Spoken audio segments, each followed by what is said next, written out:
there's a housing crisis and a lot of unhoused individuals are on the streets enduring the harsh Canadian climate. Temperatures to plummet to about -20 Sunday evening, with wind chill values ranging from -30 to -37. This project aimed to address that with architecture at its most fundamental level, which is shelter. Almost all shelters are at capacity. According to the City of Ottawa, there are approximately 300 people in the city living unsheltered. There's higher level needs that can't be met until your physiological needs are met. As architects, we can't fulfill a lot of those higher level needs, but we can provide shelter. This stems from Abraham Maslow's hierarchy of needs. That word needs actually became the name of our project. Nomadic, economical, essential, and dignified shelter.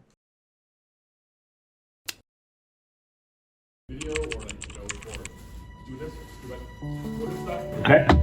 So, first, names. What do we call this thing? We need something that will tell people what it is right away. I like Homeward. A homework? And then a homeless? Yeah. So that's cool. Okay. This is a really critical class because it's actually the last semester of their undergraduate career. So after this, many students will be leaving and they're going to get real jobs, and there isn't going to be an instructor or a professor telling them what to do. They'll have to make the decisions. And so part of the exercise of this class was to give the students the agency to, in some ways, design the course a little bit, design how we presented the final presentation, design how we did the booklet, design how we did this documentary. And giving them that kind of freedom made them realize, they're moving to this next stage of their education and life. Of this thing, I think what we want to do, like your grading sheet, like 1 to 10, it's strength, right? I think what we want to do is we want to show your project is a 10, right? So when we have these little diagrams, these little sheets, right? You say, okay, I really value comfort. Okay, so I want to find the one with the highest comfort, right? I wanted you to think outside of what everyone else is thinking, right? The thing we have that they know is design skills. You guys understand building science. You guys understand these things, right? Everyone deserves shelter, right? It's a human right. And at the end of the studio, right, we are going to make a difference. If at the end of the studio, we've helped 16 people with 16 different shelters, that's 16 people who are going to suffer less, right? If you do 2 things, that's 32 people. I can guarantee that no one in your studio is going to help 32 people. We are. Everyone else is going to design fluffy little design things, great renderings. It's not going to push the ball forward. We're going to help 32 people at the minimum. And if your midterm things are good, even more, right? So let's do this. The idea that we were actually going to be able to hand these out was pretty great. I think the idea was we'd make 2 each, and then that's 2 for each person, and then times whatever 12 projects we have, that's 24 lives saved. Originally, I was really thinking it was going to be a project that was, here's a temporary home, sort of like tiny home-esque. So when he introduced it, and it was more of on your back, free materials, more of a rustic homemade DIY thing that people can make themselves that are just out in the street. I was intrigued to see how things would go. It was still exciting. Basically, it would be able to make an impact. I live in Sandy Hill, so I can kind of see the first-hand effects of it, and that there is definitely a need for some sort of support.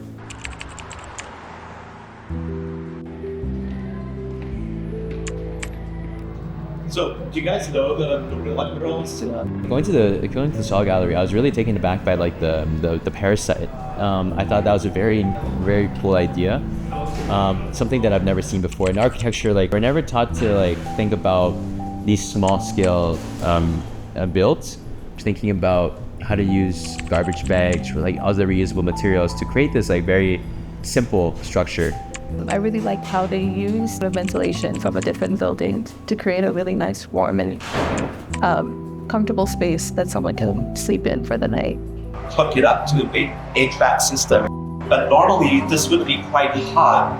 And so what Michael Rakovich did is created these really, straightforward plans on how to build these things. Because this, once it's deflated, will pack out to it's this big. The parasite really stuck with us. We really wanted to do something with insulated air. We were tackling the idea of you can have the structure anywhere, but not just close to vents. Yeah, that was a big part. We really liked the idea of the air to be warm, but we didn't like how it was so dependent on a building. Very early on, we had the CBC radio segment. We're a week into the project. We get an email from Jay at 9 p.m. saying, "Hey guys, we have an interview tomorrow. We need you there for 6:30 in the morning. And whoever wants to talk can talk." And I jumped on it. And that was the first kickstart to the project. We did sketches almost overnight. And if you didn't have your sketch in, you couldn't talk. So I stayed up super late, got up super early, getting all camera ready. Well, when you imagine a university architecture class project, you might picture them designing an office building or maybe a modern condo. But an instructor at Carleton University wants his students to think smaller to help tackle, a really big problem. Jay Lim is an architecture instructor at Carleton University and founder of 25/8 Architecture and Urban Design. He and two of his students, Will Gerard and Jillian Fobel, are joining us in studio. Good morning and welcome to all of you. Good morning. Thank you. So Jay, let's start with you. What was the assignment? Well, we're very used to doing big buildings, but we are currently in a housing crisis, and even in Ottawa, we're seeing a lot of people who are unhoused, and this was an opportunity for us to make an impact. We tend to do, like you said, very big buildings, and this was an opportunity for the students to get on a smaller scale, use their knowledge, and then transform that into something that we can really impact a few people's lives. They will have to make them light enough to carry 3 kilometers. That's the average speed of a person can walk in an hour. They will be testing them in the school to make sure they're waterproof, windproof, and we're going to test the insulation value of these products too.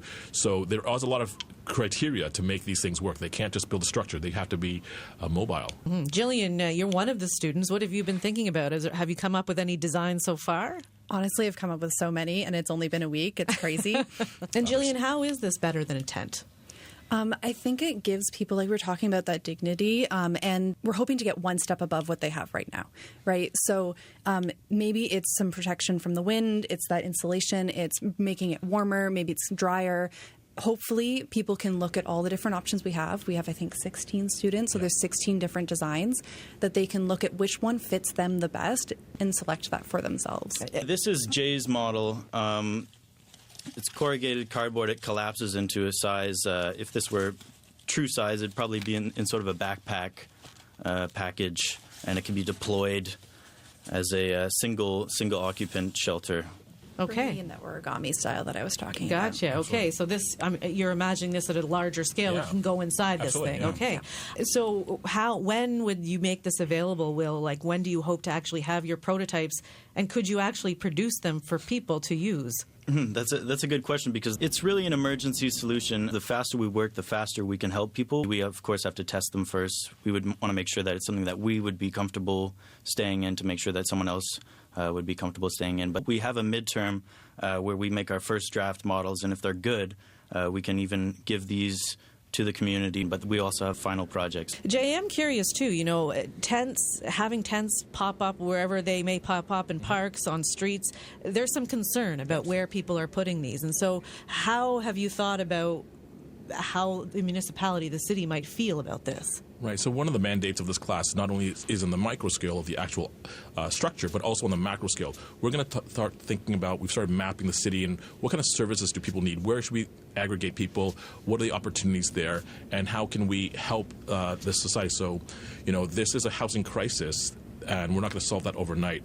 But through these projects, the hope is we can help someone for one night. We started class last weekend, so the first prototypes are coming out today, and we hope to have them showcased to the public in the next couple of weeks. So we hope to follow us on Instagram, and then we can see them as they're getting built over the next couple of weeks. Okay, everyone, thank you so much for coming in. Good luck. Thank you very much, Rebecca. Welcome.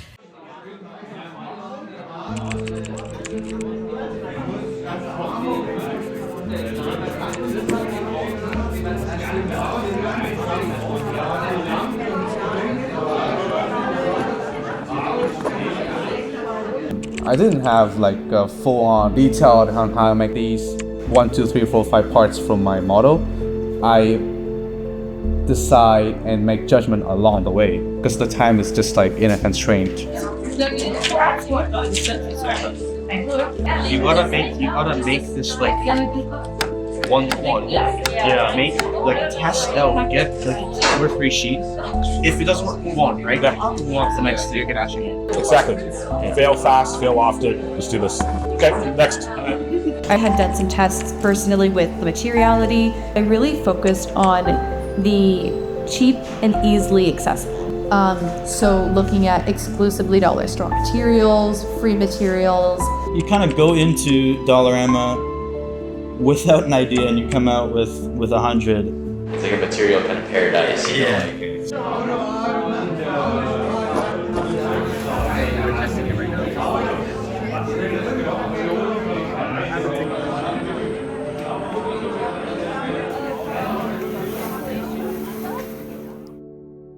In 2 weeks, we are going to plan for our test. You guys are going to set up this sort of 3-sheet diagram.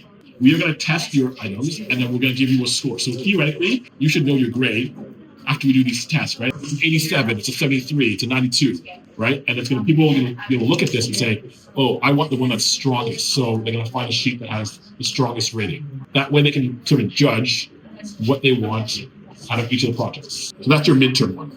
Got it?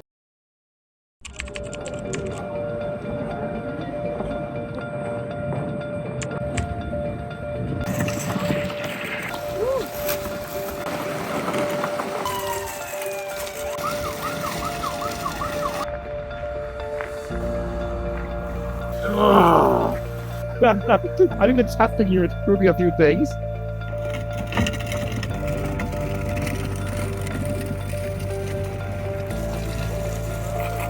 We're almost there.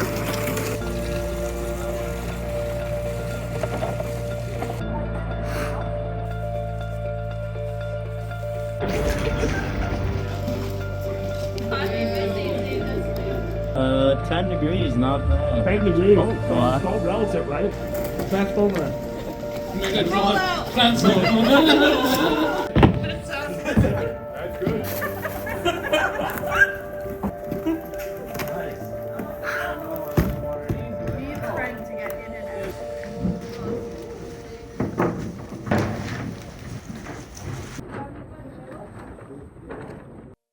I want to thank both of you for taking time out of your day to come out and visit us. The simple triangular tent shape needs to be more architecture somehow.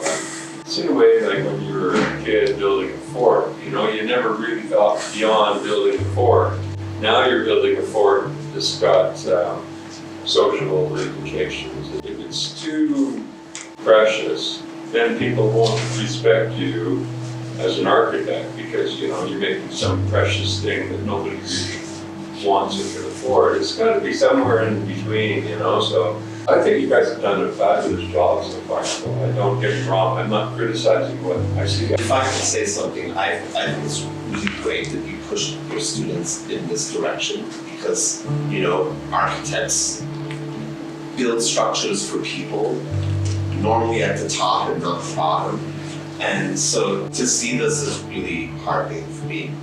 You know, you guys saw that exhibition, Give Me Shelter, which essentially looked at creative responses to the housing and homelessness problem.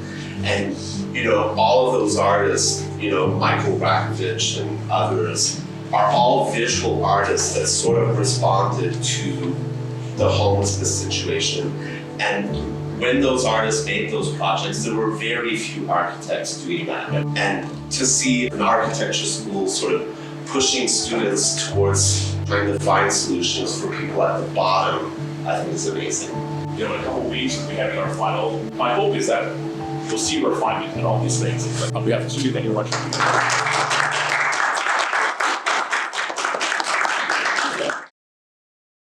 So we had good conversations and long ones too, and we came to the conclusion that we wouldn't be handing these out.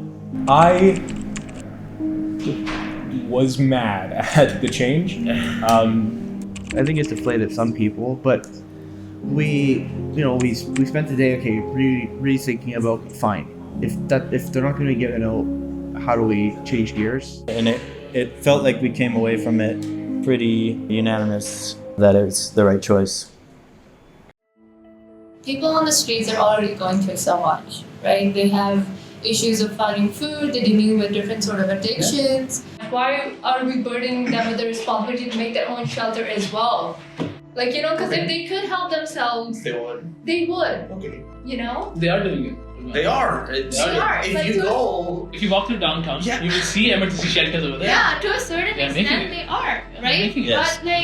But we're supposed to have design skills that will make these better. Exactly. Isn't it our responsibility to make it better? But that's what the testing we are doing is for. That's right. We're doing thermal tests, we're doing portability tests, we're doing structured durability tests and all that thing. We are testing it, but we're also testing it in very secure conditions. We're not really putting all the factors into our minds while we're testing it. When we're handing these shelters out, you're being responsible for the fact that if someone lays in this overnight, they're gonna be safe, they're gonna be warm. And you have no guarantee of that.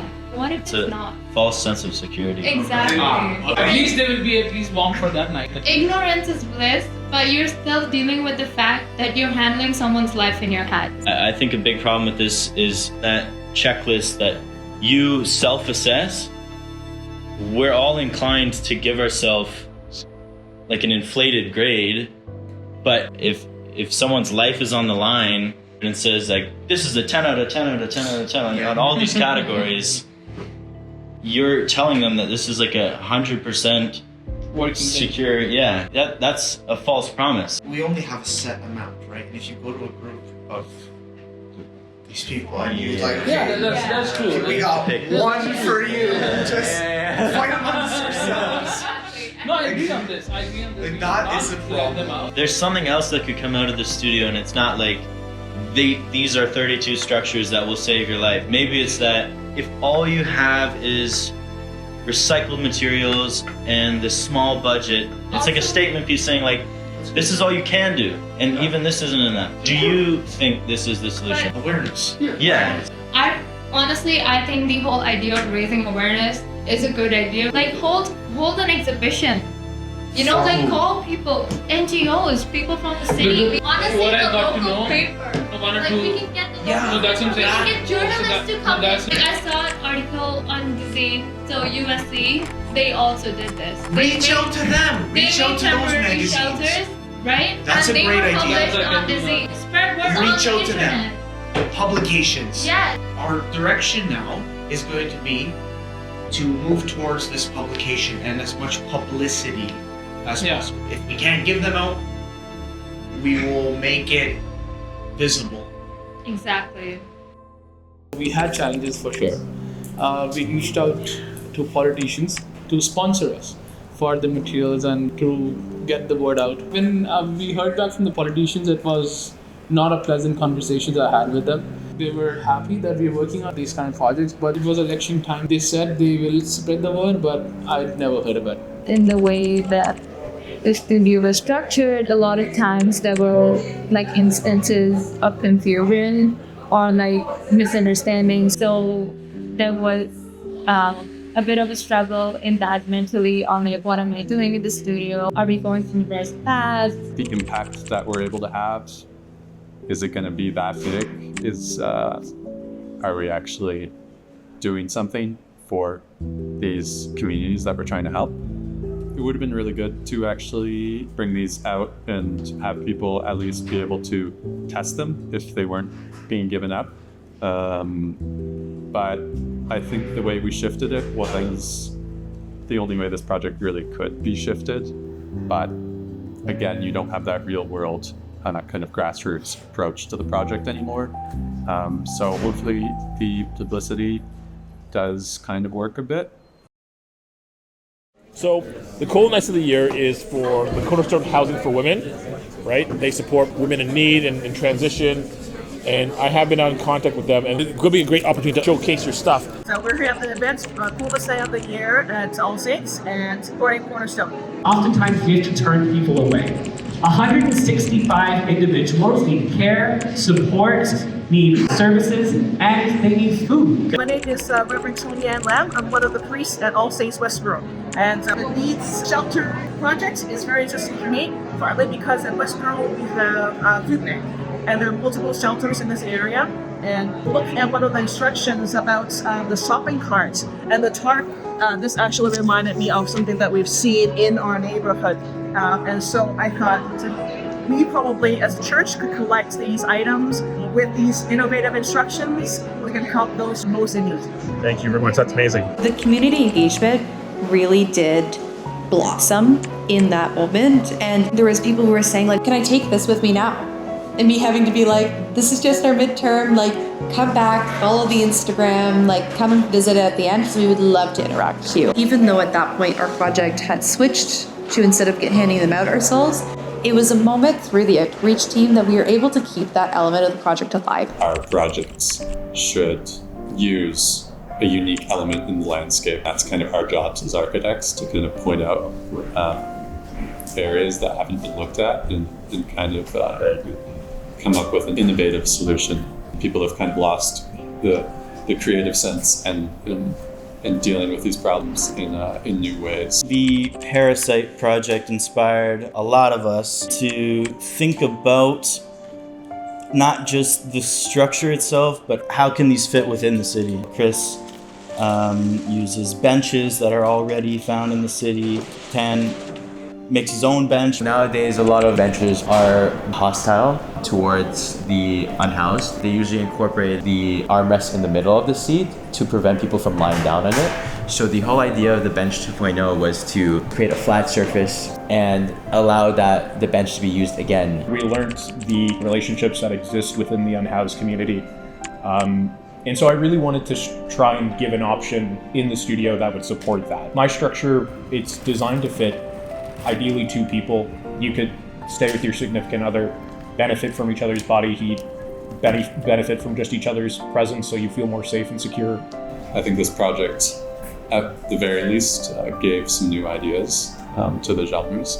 If we are going to have people who are unhoused, how can we integrate them into our world? So the policy discussion was really about where can we make spaces within our existing infrastructure to make the unhoused welcome. Whether it's asking cities to make community buildings a 24-hour place. At night, no one's using that. That community center still has heat, it still has a bathroom, it still has facilities. So why aren't we using those spaces? We had other ideas of reusing parking lots. They're not used at night, so could that be transitioned from day and night? Parking lots are naturally spaced out, easily cleaned up. And the last policy was making alleyways more publicly accessible, using lights that would make it safer, but also signal it was a safe space. So instead of building more, how can we reuse that infrastructure we already have to help the situation? Why aren't you going to a shelter? Honestly, drugs and violence. You felt this was safer? Yeah, I'll always be able to, at least build myself a shelter. We got pretty proficient. This is an attempt to destigmatize the fact that people are choosing to not go into shelters. Just because it's not the best doesn't mean it's not better than what it was, right? It is not the end solution. Our emergency shelters do not provide permanent housing. So if we in one of these situations, then be stigmatized and have to find a place and hide out on the street. Sort of like providing a dignified temporary solution on More- where to stay. Not dignified, maybe more dignified than it was, Yeah. right? And try to bring acceptance to people who are in that situation.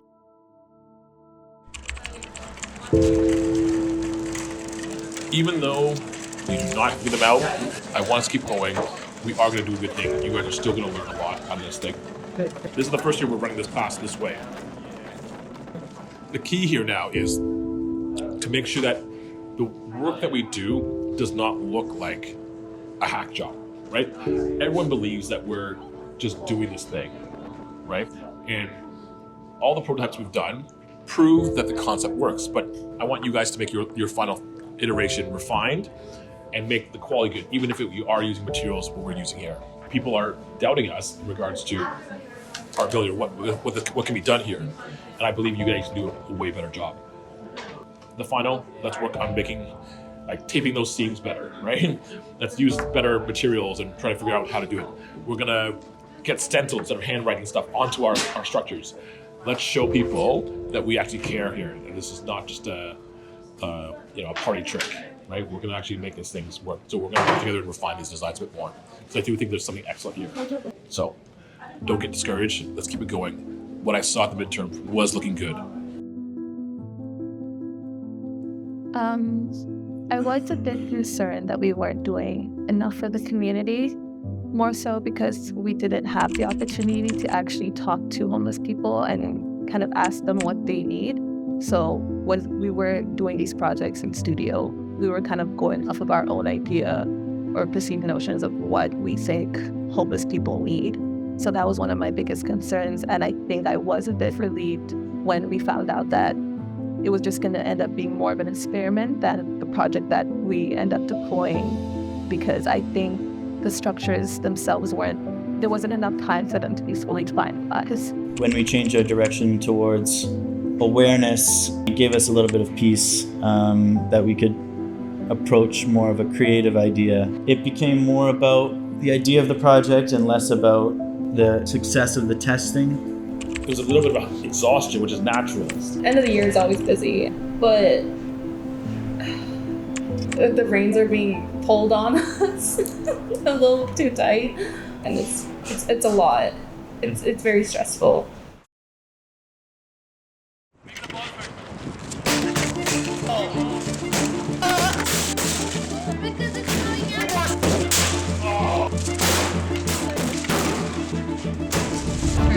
Don't hurt him!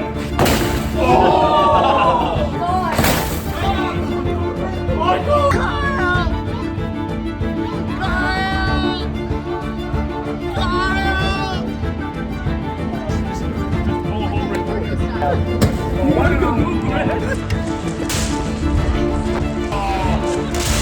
Here he comes! Here he comes!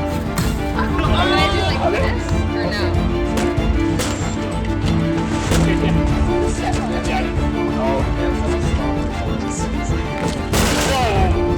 Do it!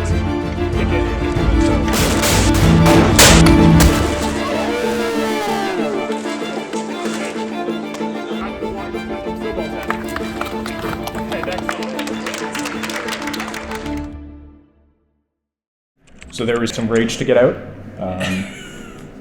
Good breath of fresh air, though. It's very cathartic for the class to take out that pent-up energy on these structures. Really brought the whole studio together, getting to see these things get destroyed. My goal is just destroy a hole on my structure, yeah. It's good license from it. We had fun. Absolutely. That's the biggest thing that I think we've taken away. We had fun. The whole aspect of being able to build something at one-to-one scale, we've never done it in the 4 years of our undergrad, so this was a new challenge, a new experience. We learned that working together was a huge advantage. It was absolutely it was terrible. But Marco's point, it was a lot of fun this semester. But I think that's simply because of the way we sort of set out from the first weeks. It might have been just our mindsets thing. Yeah, definitely. It was great. I was able to make really good connections, really good friendships, and it was really fun working together with everyone, with the documentary team, with the booklet team. Just thinking, getting constant feedback. Two heads are better than one, right? And the social media teams. It was a great platform to sort of put our projects across, and we are really honored and lucky to have the major followers as well, like the Canadian Architect magazine, and a few other people, including the university. In combination with the social media team of getting that word out, getting the Instagram, and even just the awareness side of things, we were able to get a ton out there. A few of us were interviewed by Bianca, a Carleton University journalist, And we're proud to be on paper for people to see. It feels good to be published somewhere. Coldest night of the year was an incredible time. I spoke with countless people itching to be involved. And right at the beginning, we have CBC, right? It was such a good opportunity to reach out to the community, to talk with people, get the word out. And I cannot tell you how many people reached out after that, and then absolutely connecting with the project as much as we did and seeing the passion that we really had. Architecture is actually making change for me. As an architect, it should not always capitalize. It should be actually making a social change. We are actually privileged to do something about that. Because we all put in the effort and we all put in the time and we worked together and collaborated really well, is what really made this project what it is.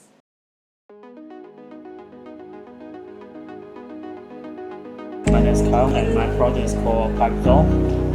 My name is Jillian and my project is the Snooze Cube. My name's Travis, and I'm the designer of the box spring bunk. My name is Natike and my project is the Cocoon. My name is Marco. My name is Julian, and our project is called Unhoused. My name is Will, and my project is the Rehouse. My name is Chris, and I was working on the Bench 2.0. I'm Marissa. And I'm Anita. And we're the churro designers. My name is Devashi, and my project is called Golden Refuge. My name is Jack. My project's name is The Shell. My name is Agam, and my idea was the life pod. I am 10, and my project is called The Seed.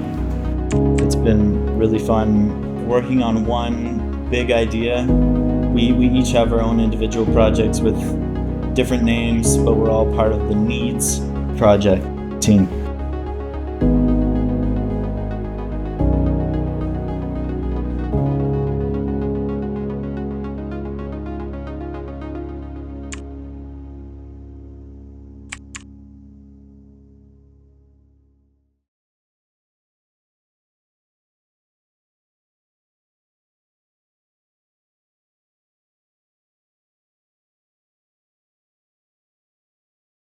Yeah, it's a little survival vlog.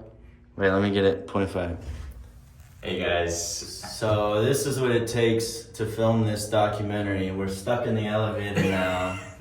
Trying to move this building 22 box for the shot, you know.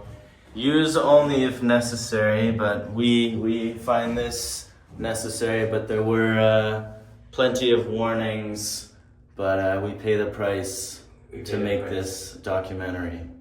This is our dedication to this documentary, Jay. This is our dedication. Getting stuck in the elevator.